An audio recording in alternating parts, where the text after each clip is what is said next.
4 temes que xerraré, no? Tenim el canvi climàtic des de la visió de la salut, del tema de l'envelliment, de malalties no transmissibles i parlar finalment de resistència antimicròbica. Serà format Twitter, o sigui, serà format en filats de Twitter, serà format...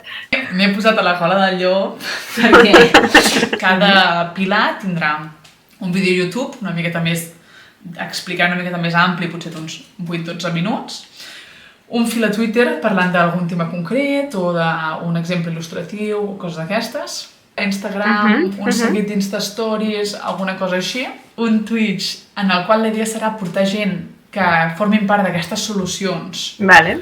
I aquí és on m'he posat en un percal, un TikTok. Hosti! Quant de temps durarà el projecte? La idea és fer fins al juny. És a dir, que d'aquí fins al juny, a la gola del llop, #a la gola del llop.